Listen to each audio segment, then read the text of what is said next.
Amém, queridos. Ainda de pé, abramos as nossas Bíblias no livro da carta de Paulo aos Filipenses, no capítulo 2, a partir do verso 5.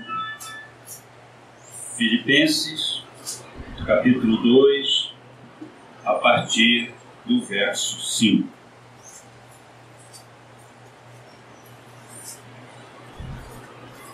Amém? Fecharam?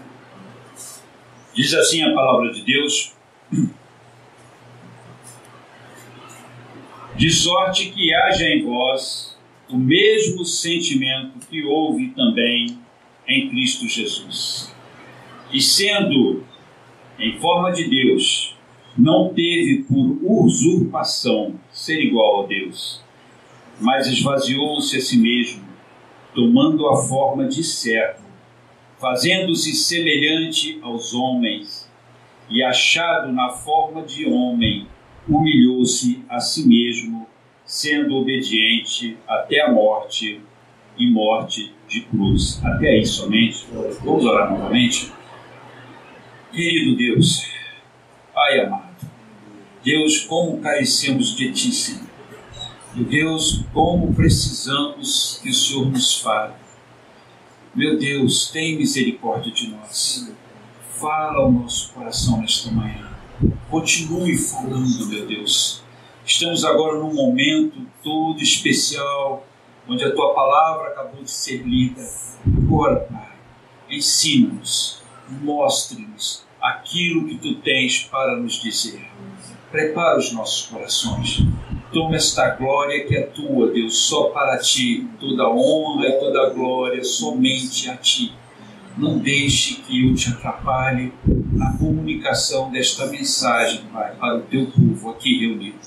É o que eu te peço em nome de Jesus. Amém. Podemos sentar, queridos.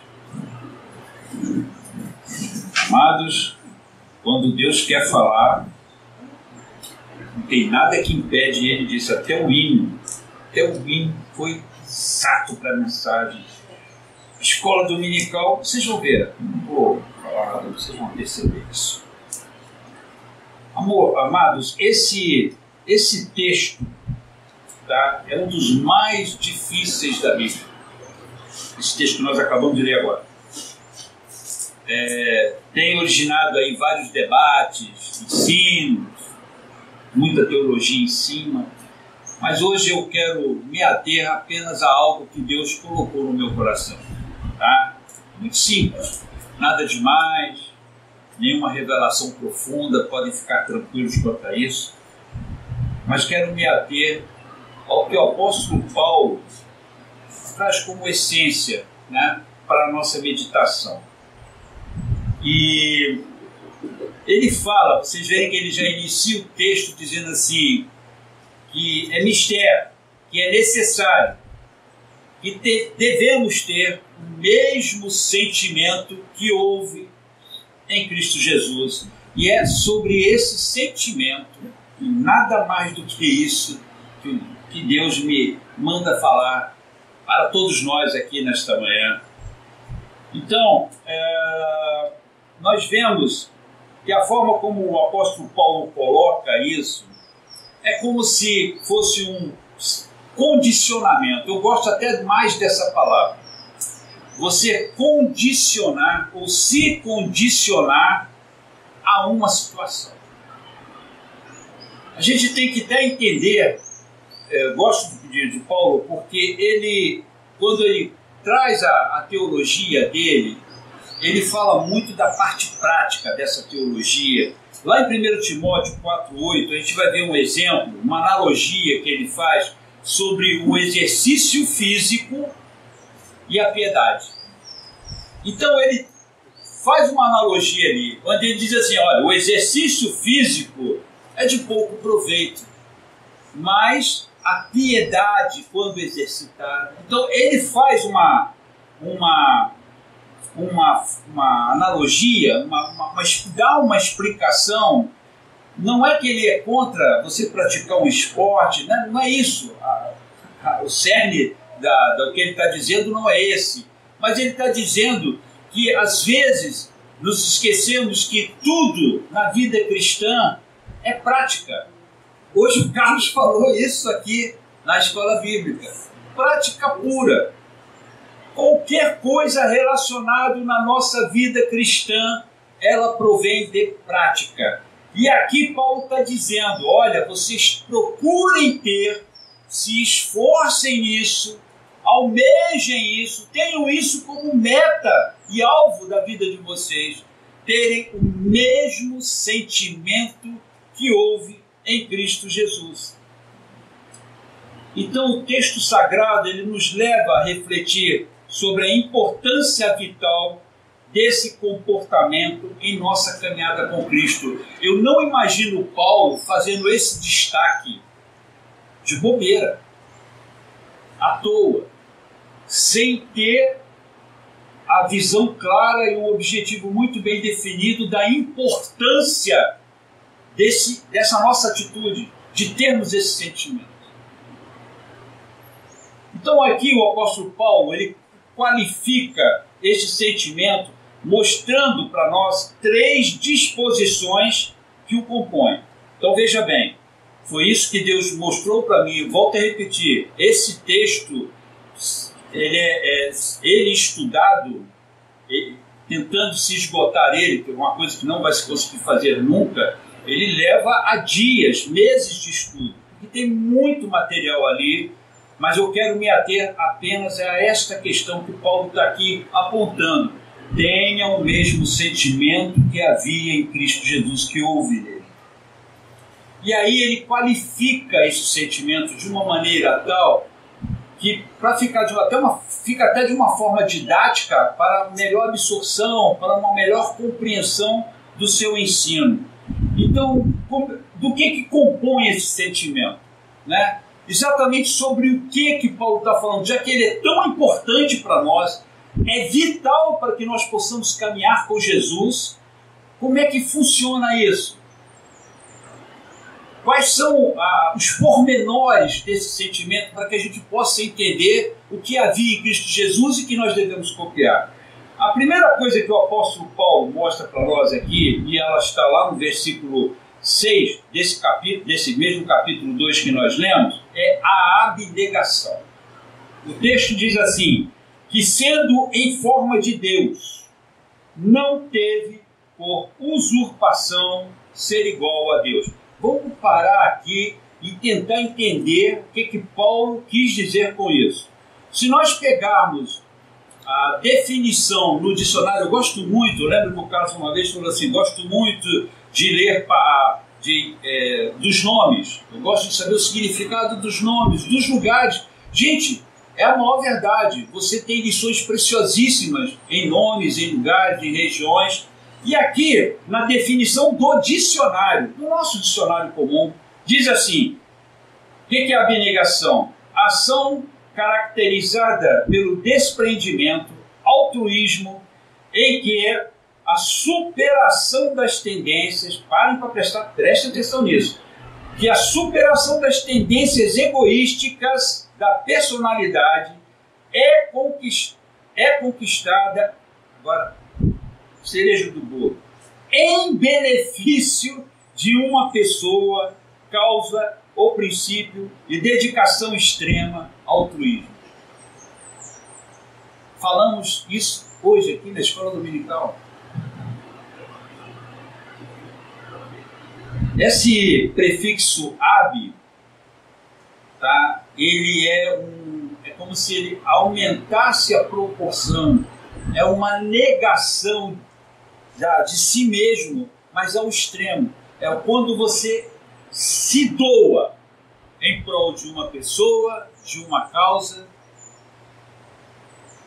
A ideia-chave desse versículo é que Jesus não considerou seus próprios interesses, permitindo assim que eles dominassem as suas ações.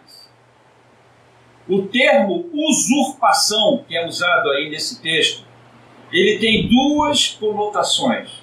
Uma delas é pegar, roubar, né? Usurpou o trono, tomou a força do trono.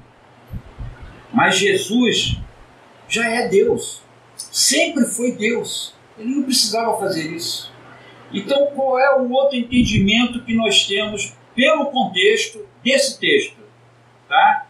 É que provavelmente o que Paulo queria dizer é que Jesus tentou agarrar isso de uma forma poderosa a todo custo. O apóstolo Paulo usa esse exemplo de Jesus para nos ensinar esse princípio. Então o que Paulo está dizendo? É o seguinte: Jesus, mesmo sendo Deus, com a mesma substância do Pai e do Filho, coautor juntamente com o Pai e com o Filho, tendo todas as prerrogativas que o Pai e o Filho têm, no momento que antecedeu a sua encarnação, ele não evocou as suas prerrogativas de Deus. Ele se abnegou, vamos dizer assim, de tal forma ele se despojou. E aí eu quero que vocês tentem, eu vou falar isso até mais embaixo, mas tentem imaginar esta cena no céu. A redenção, ela foi planejada na eternidade. E Jesus se colocou à disposição do Pai para cumprir a missão da redenção. A gente olha para a redenção, olha para o plano de salvação, meus irmãos, mas nós não temos, ou pelo menos não nos preocupamos, melhor dizendo, em tentar parar um minuto no dia, parar uma parte do dia e tentar meditar no que é a redenção, os custos que envolveram essa redenção, o problema que nós causamos para Deus com o nosso pecado. Vocês pensem uma coisa: Deus cria um mundo perfeito, um homem eterno, perfeito, sem pecado, um ambiente totalmente perfeito, tudo perfeito. Não havia pecado, não havia tristeza, não havia dor, não havia depressão, não havia nada dessas coisas. O mundo era perfeito, nem chovia, porque a chuva é agente de erosão. Para pensar num negócio desse. Quando o homem peca, ele desorganiza, ele bagunça todo o plano de Deus. Tudo aquilo que Deus formou, a Bíblia diz, e quando Deus olha para Adão e diz para ele assim: por tua causa, Adão, a terra toda vai ser amaldiçoada. Por tua causa vai nascer cardos e abrolhos. Por tua causa vai ter presa e predador. Porque não tinha. Por tua causa. O pecado desorganiza todo esse complexo e maravilhoso plano de Deus, quando Ele criou esse mundo. Então, desde a eternidade, Pai, Filho e Espírito Santo planejaram o resgate desse homem, tirar ele, porque a partir daquele momento ele estava fadado ao inferno. É o que ele merecia e é o que todos nós realmente merecemos. Eu gosto quando o Carlos fala assim: precisamos fazer perguntas, e é verdade. A pergunta que eu gostaria que todos nós fizéssemos a nós mesmos é o que realmente nós merecemos. Se é que temos merecimento, mérito para alguma coisa. Merecemos uma coisa nós merecemos: o inferno. É a única coisa que a gente merece. Então tentem entender que Deus teve que elaborar um plano de resgate. Agora, tentem imaginar um plano de resgate onde, para que as coisas realmente acontecessem, satisfazendo a justiça de Deus, só tinha um jeito de fazer a coisa. Não podia delegar, ele não podia delegar a um anjo, por exemplo, a responsabilidade desse resgate. Ele não poderia mudar os princípios dele, porque Deus é um Deus de princípios. Só sobrou uma alternativa. Quem tem que segurar essa onda é Deus.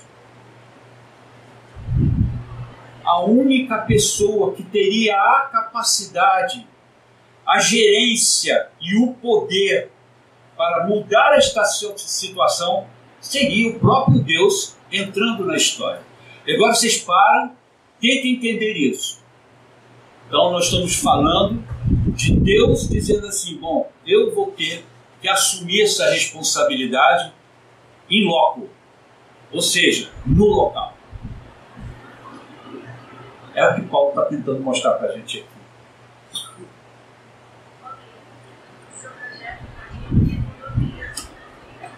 Não, cara.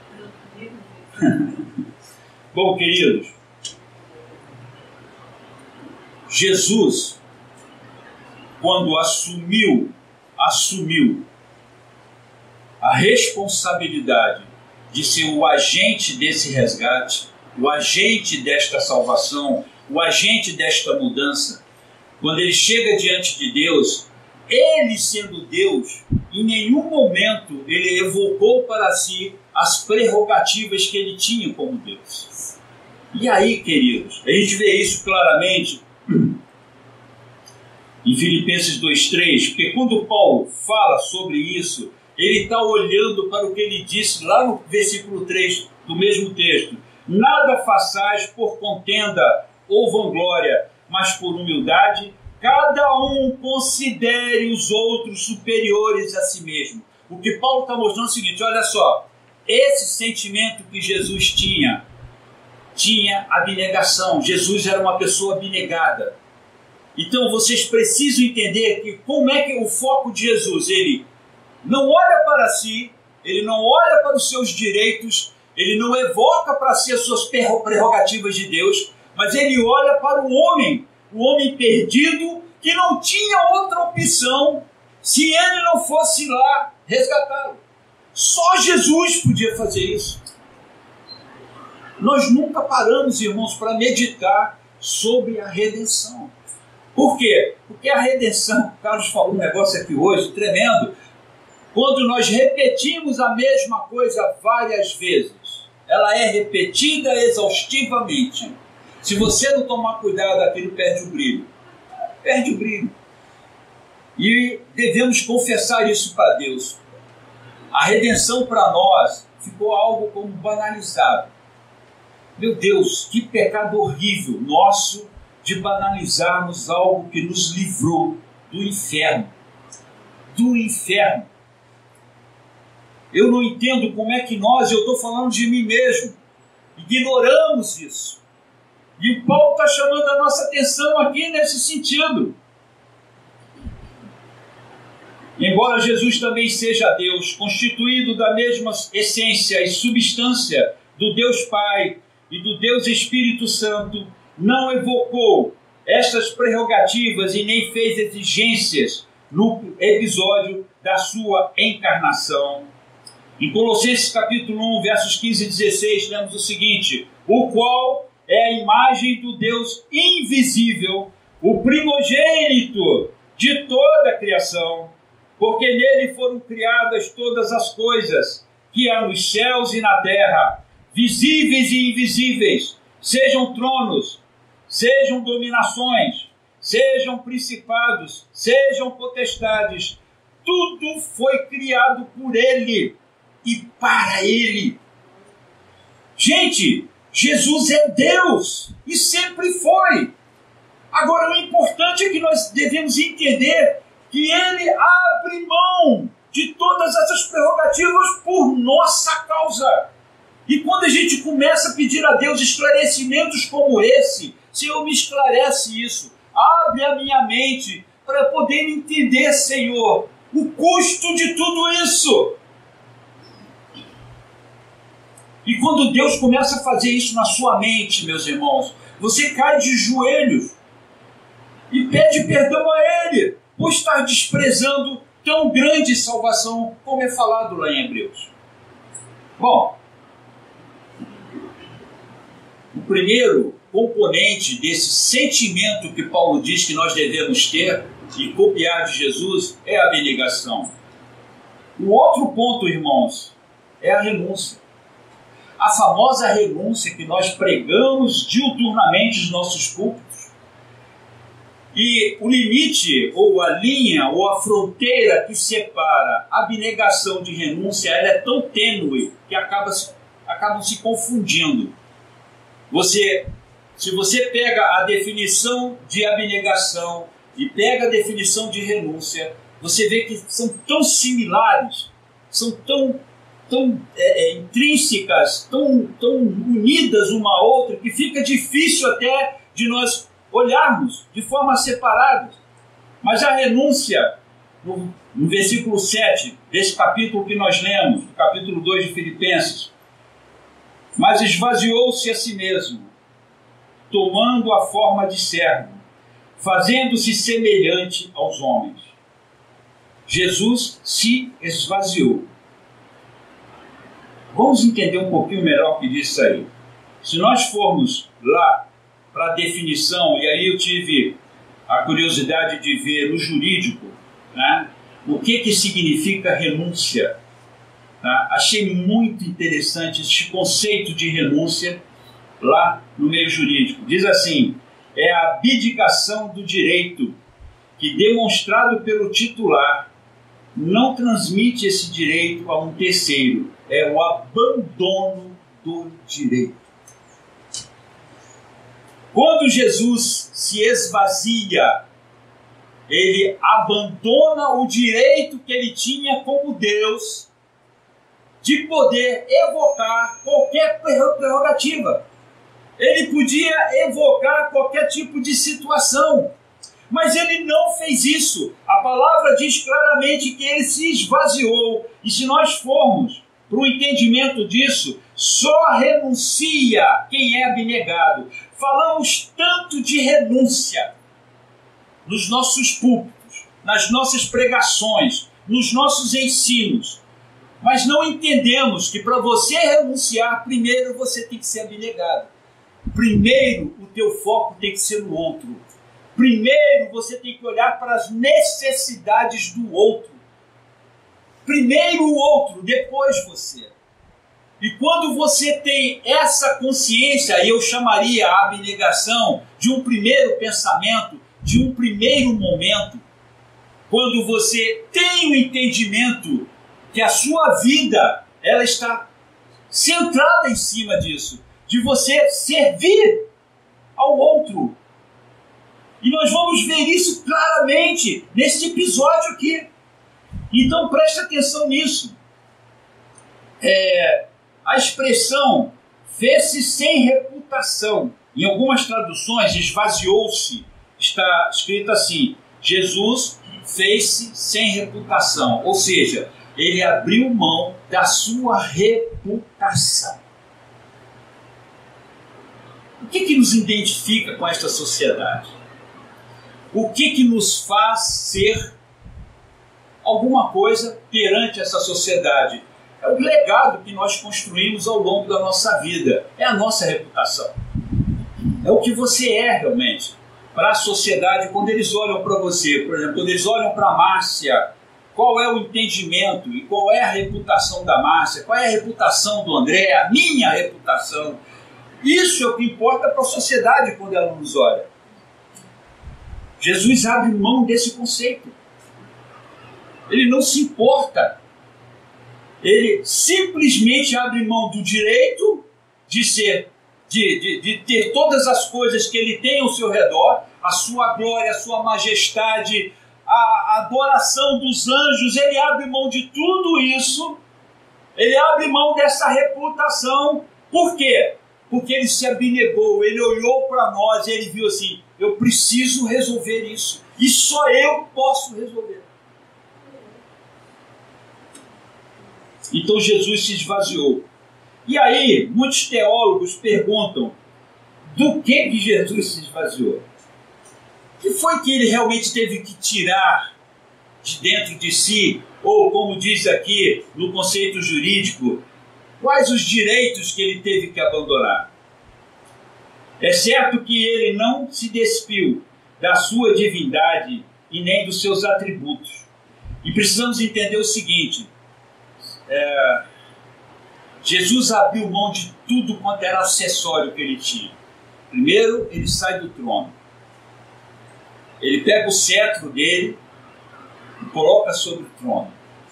Ele se despe das suas vestes celestiais de rei, de Deus, Criador de todo o universo, o Deus Todo-Poderoso. Ele lança a mão de tudo que lhe cerca como acessório, se apresenta diante do Pai, desprovido de tudo isso, mas ele não poderia abrir mão da sua divindade, porque fazia parte do seu caráter, inerente à sua pessoa, e nem do poder que tinha.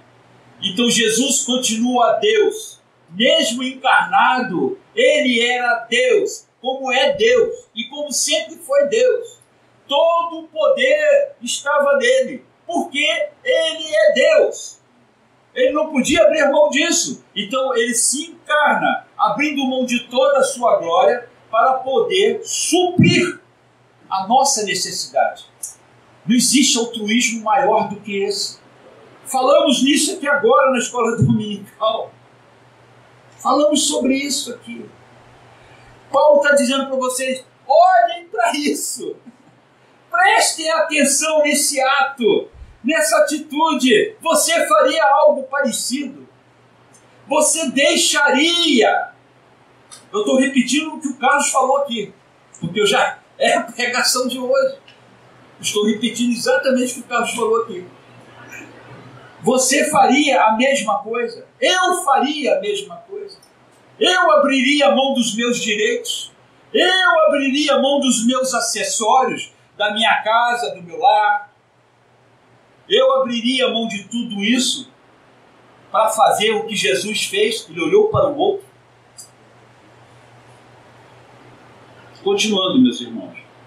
Neste versículo 7, o apóstolo Paulo, ele usa 3 palavras gregas. Agora vamos prestar atenção nisso, porque isso é uma chave para nós termos a compreensão correta disso.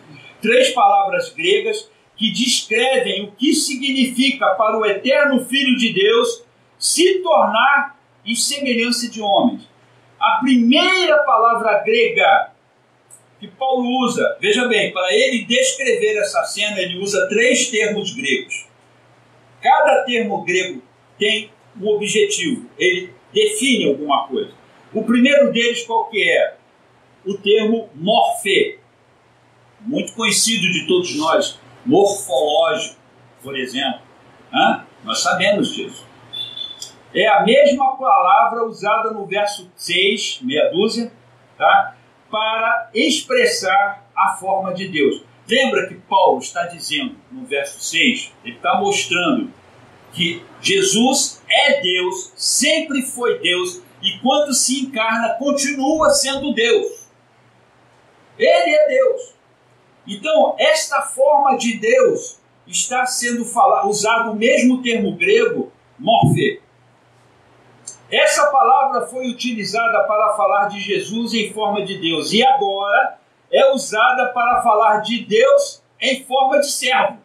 A mesma coisa, está expondo Jesus agora como servo, ou doulos, escravo. Essa palavra servo, ela acaba atenuando o que está realmente lá no grego, no original, doulos. Jesus se apresenta como escravo. Como escravo, irmãos. Como escravo. A palavra morfe tem diferentes significados na língua grega.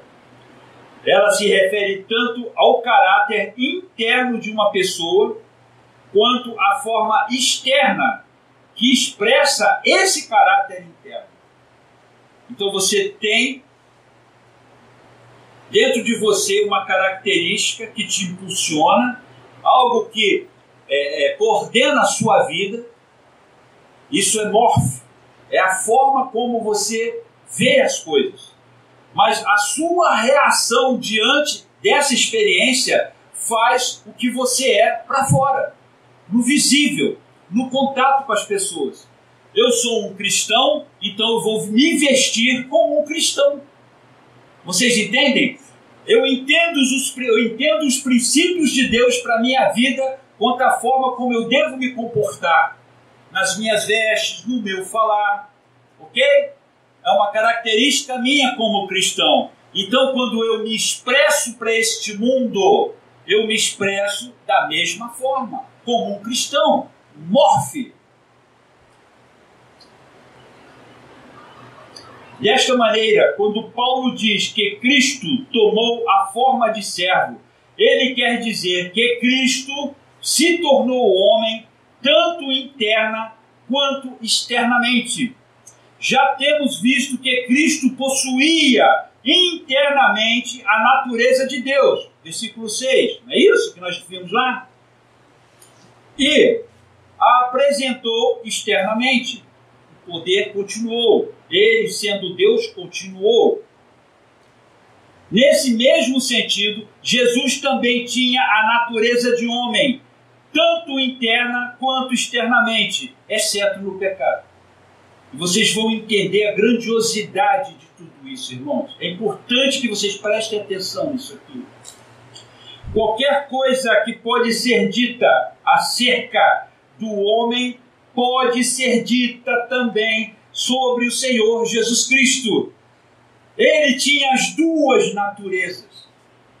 Era Deus, como é Deus, como foi Deus, mas também era totalmente humano. Totalmente humano, carne e osso, como todos nós aqui somos. Sujeitos a mesmas paixões. E Paulo está colocando isso para nós. A segunda palavra grega, a primeira é morfe, a segunda palavra grega é homoioma, traduzida por Paulo por semelhança. Se a palavra morfe refere-se à natureza do homem, a palavra homoioma fala dessa externa aparência. Jesus não tem apenas sentimentos, intelecto humano. Ele tem também a aparência humana.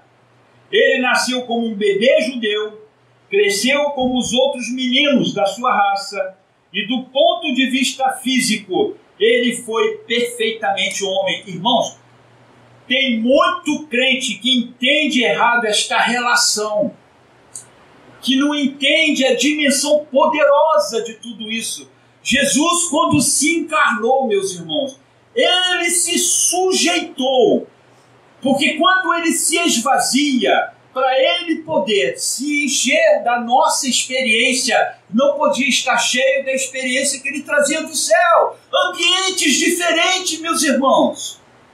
Lá é um ambiente de glória, ambiente sem pecado, ambiente de luz, e ele vai se humana, entra dentro da nossa experiência. E qual é o nosso ambiente? Guerras, traições. Esse é o nosso ambiente. Egoísmo. E Jesus entra nele para ele vivenciar esse ambiente. Ele tinha que ter as mesmas características que nós temos. Gente, isso é glorioso demais, porque a partir deste momento eu posso olhar para Jesus e dizer: ele sabe o que eu estou sentindo, porque ele viveu isso na sua experiência. E é o que Paulo está tentando mostrar para nós aqui. A outra, ou a terceira palavra grega, é esquema. Todo mundo sabe o que é um esquema, né? Esquema de circuito, um esquema. É uma palavra grega, traduzida por Paulo por figura. O pensamento aqui é de conformidade com a experiência humana. Agora nós vamos entrar nisso que eu acabei de falar. Paulo diz que Cristo não era apenas um homem internamente, em seus sentimentos e emoções, não apenas um homem externamente, em seu aspecto físico, mas também ele era um homem no sentido de que suportou tudo o que nós suportamos neste mundo. Tudo que se diz respeito à experiência humana, Jesus vivenciou, queridos. Por isso ele teve que se esvaziar da glória que ele tinha no céu, para ele poder vivenciar essa experiência que nós temos. Então Jesus foi tentado? Jesus foi tentado. Ah, querido, mas espera aí, as tentações de Jesus foram seletivas. Jesus não teve tentação na área sexual. Não. Jesus não teve essa tentação. Maus pensamentos, não. Jesus não teve isso. Bom, irmãos, não sei quanto a vocês, mas a minha Bíblia diz exatamente o contrário. Enquanto você é tentado, você não peca. Todo mundo já sabe disso. O que é pecado? É a tentação consumada. Mas enquanto você está sofrendo a tentação e está resistindo a ela, você não está pecando.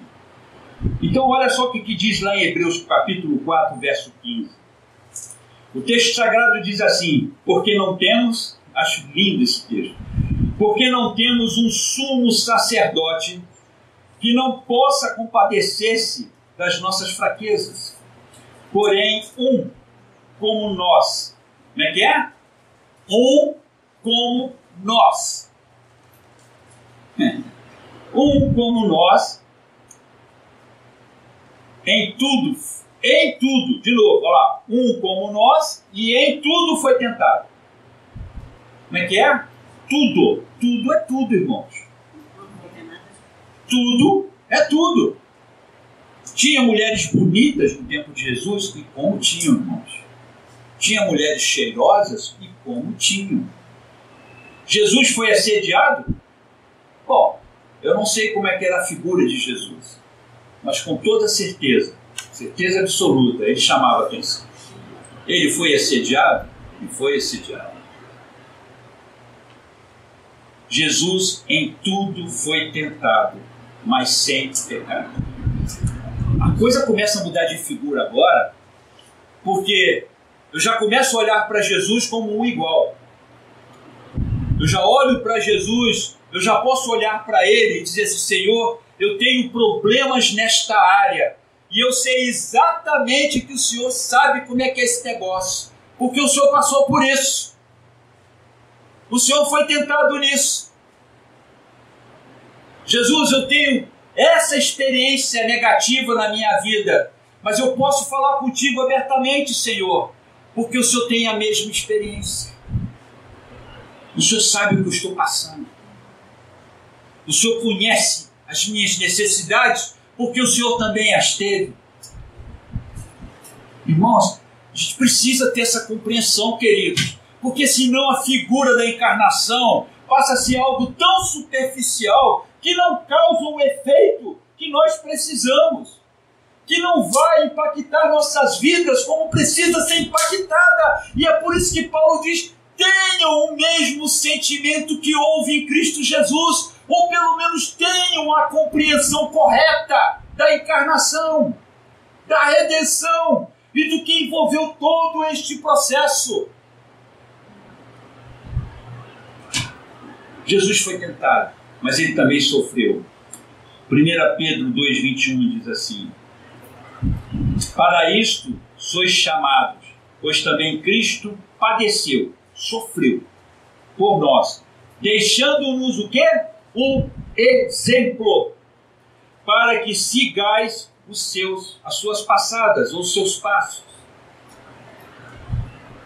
Jesus sofreu. Como é que nós imaginamos esse sofrimento? Gente, eu tive a preocupação de pedir a Deus que Deus mostrasse para mim, que Deus abrisse meu entendimento para que eu pudesse compreender como é que é um Deus encarnado, passando pelas mesmas experiências que eu passo, tendo as mesmas tentações que eu tenho, e vencendo tudo isso como homem, não como Deus, mas como homem. Aí vamos lá. Jesus sabe o que é luto? Ele sabe o que é perder um querido, uma querida? Ah, com certeza. Alguns estudiosos, eu já falei isso aqui, falam que José morreu enquanto Jesus era jovenzinho. Porque José some do Novo Testamento. E um homem como José, com o calibre que ele tinha de integridade e com experiências formidáveis, um homem desse não desaparece por qualquer coisa da palavra. E ele sumiu da Bíblia. A única explicação é que José morreu. Tá? A Bíblia não afirma nada a esse respeito.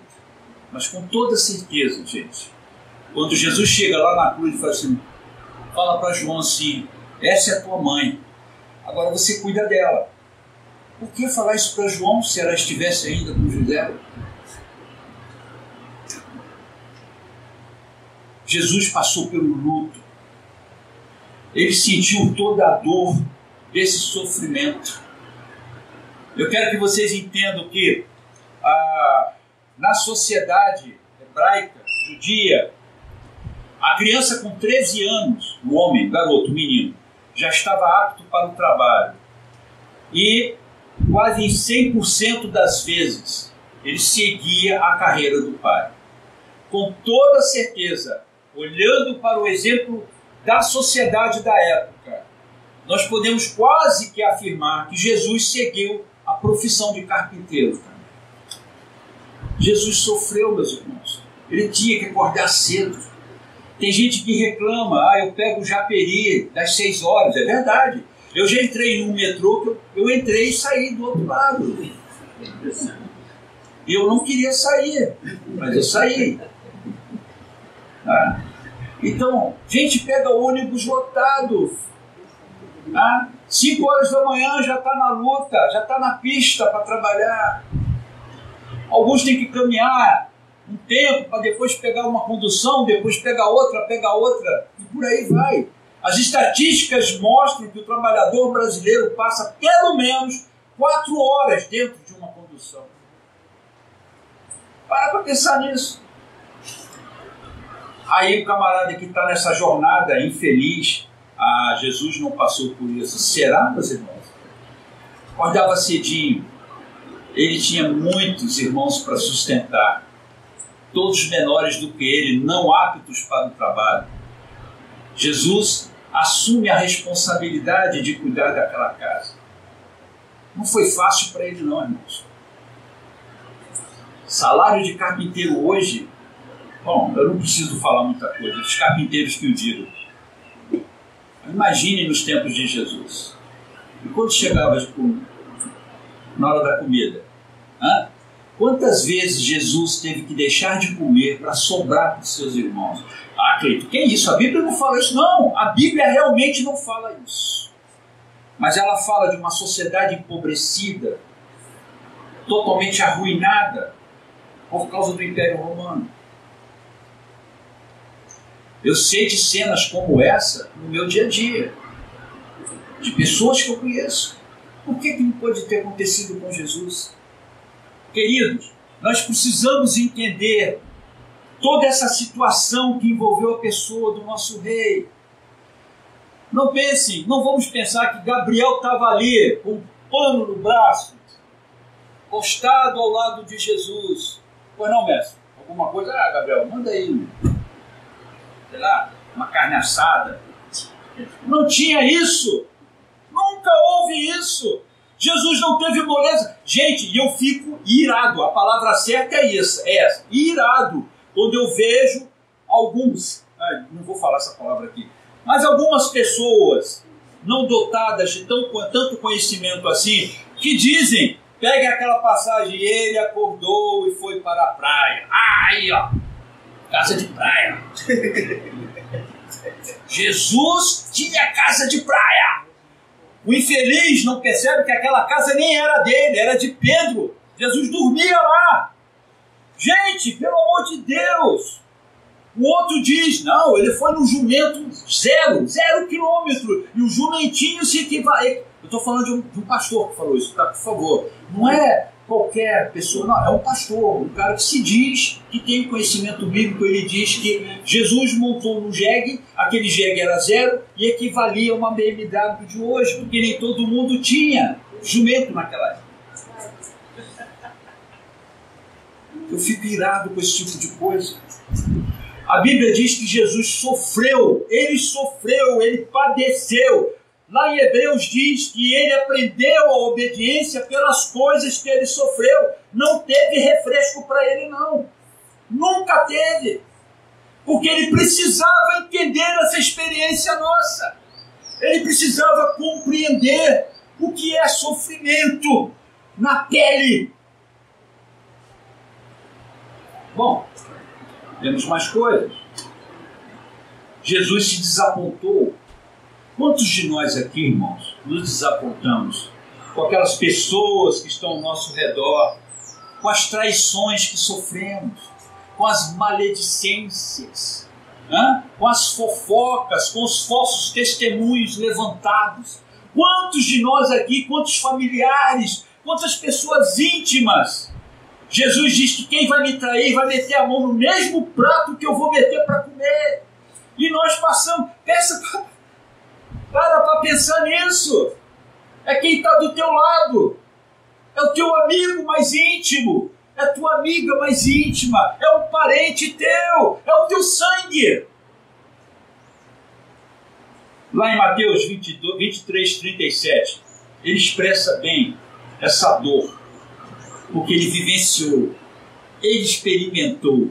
Mais para frente, ele experimenta a traição de Pedro. Amigão, mestre, estou contigo no lado, estou contigo. Mateus 23, 37 diz assim: Jerusalém, Jerusalém, que matas os profetas e apedrejas os que te são enviados. Quantas vezes quis eu ajuntar os teus filhos, como a galinha ajunta os seus pintos debaixo das asas, e tu não o fizeste. Irmãos, o terceiro componente, eu tenho que correr, o tempo estourou. O terceiro componente desse sentimento, falamos da abnegação, falamos da renúncia, ou seja, só renuncia quem é abnegado. Se você não é abnegado, se você não tem isso, essa disposição dentro de si, por favor, não fale de renúncia, porque você não vai conseguir renunciar. Tá? Agora nós vamos falar de obediência. Depois falamos de sofrimento, né? Agora há pouco. Agora vamos falar sobre a obediência. Esse terceiro componente desse sentimento. Lá no verso 8 do capítulo 2 de Filipenses, vemos assim: e achado na forma de homem, humilhou-se a si mesmo, sendo obediente até a morte e morte de cruz. Definição de obediência: a ação de quem obedece, de quem é dócil ou submisso. Uma pessoa que segue, cumpre ou cede às vontades ou ordens de alguém. Isso é a definição no dicionário de obediência.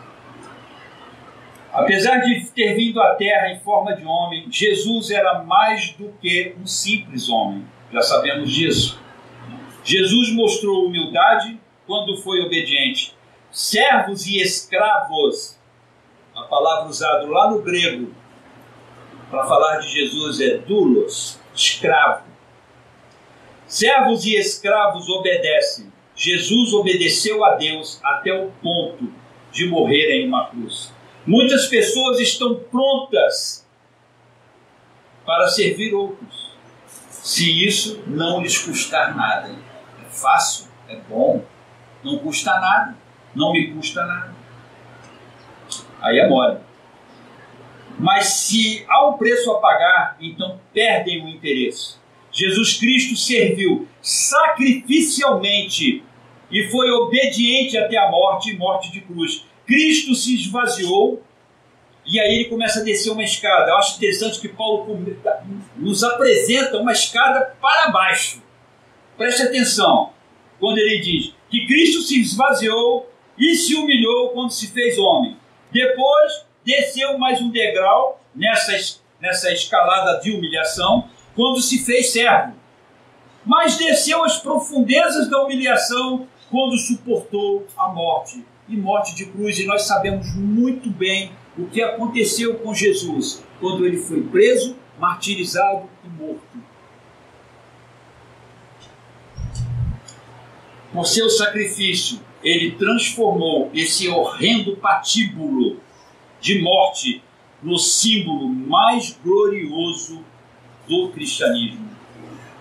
Lá em Hebreus 5, 8 e 9, nós lemos assim: embora sendo filho, aprendeu a obediência pelas coisas que sofreu, e tendo sido aperfeiçoado, tornou-se o autor da salvação eterna para todos os que lhe obedecem. O aprendizado pressupõe falta de conhecimento. Quando fala que Jesus aprendeu as coisas, a obediência pelas coisas que sofreu, pressupõe, se você vai aprender algo, é porque você ainda não tem esse conhecimento. E Jesus teve que reaprender, mas dentro da nossa experiência. Isso tem que ficar muito claro na nossa cabeça.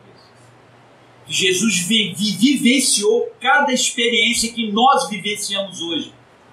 Hoje não temos a capacidade, a audácia, a ousadia, seja lá o que for, de olharmos para Deus, olharmos para Ele e dizer: o Senhor não sabe o que eu estou passando.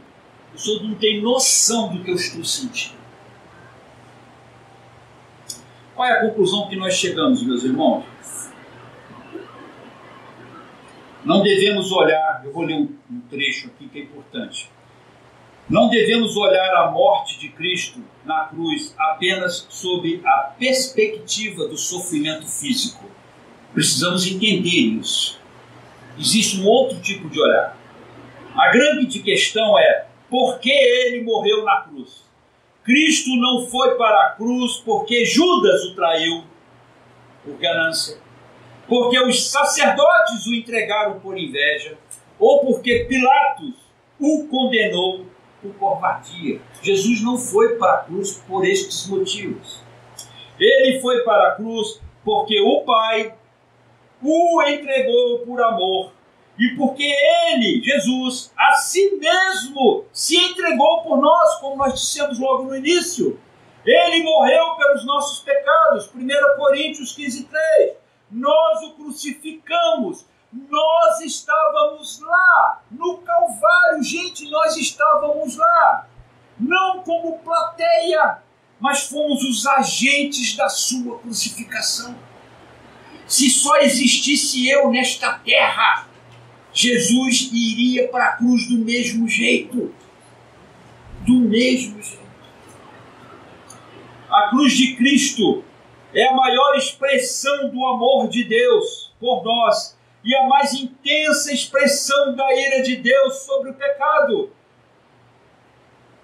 Ao mesmo tempo que Deus expressa o seu amor por nós, nesse mesmo instante, nesse mesmo momento, concomitantemente, junto ali, ele também está mostrando a sua ira pelo pecado.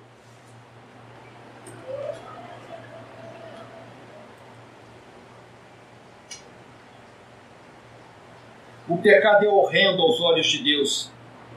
A santa justiça de Deus exige punição do pecado. O salário do pecado é a morte. Então Deus, num ato incompreensível do eterno amor que Ele tem, puniu o nosso pecado em seu próprio Filho, para poupar-nos da morte eterna.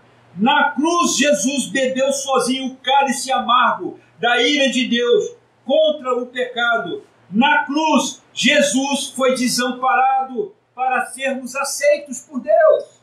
Ele não desceu da cruz para que nós pudéssemos subir ao céu. Ele se fez maldição na cruz para sermos benditos de Deus hoje, irmãos. Isso é redenção. Isso é redenção.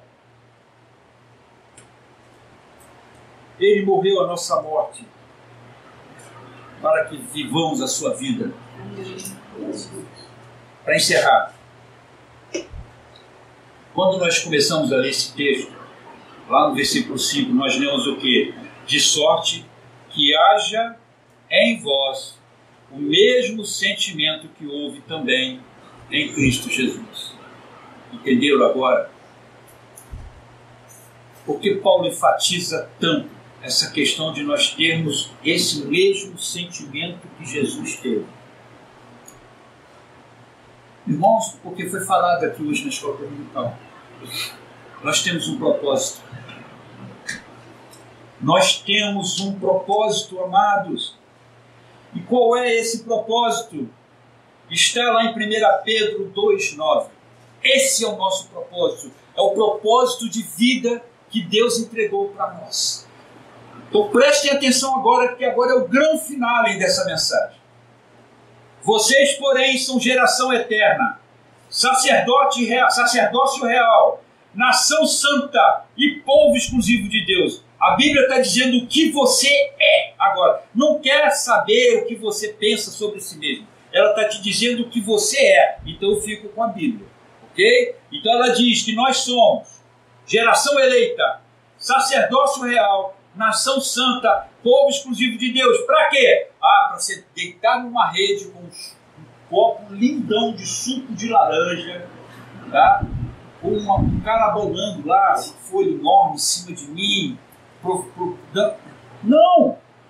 Para anunciar as grandezas daquele que os chamou das trevas para a sua maravilhosa luz. Somos isso por quê? Para anunciarmos as grandezas de Deus, irmãos.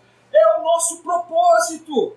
E agora, amados, é o que Paulo quer mostrar para nós. É agora. Agora você vai ter um entendimento por que dele fazer essa insistência tremenda. Tenha o mesmo sentimento que havia antes em Cristo Jesus. Sem termos o mesmo sentimento que houve em Cristo Jesus, não temos propósito. Propósito algum. E sem o propósito de Deus em nossas vidas, não temos cristianismo nenhum. Eu vou repetir. Pois foi isso que Deus deu para mim. Foi o que Deus falou no meu coração. Sem termos o mesmo sentimento que houve em Cristo Jesus, não temos propósito algum. E se nós não temos propósito nenhum, nós não temos cristianismo nenhum também. Quanta gente iludida aí fora, irmãos.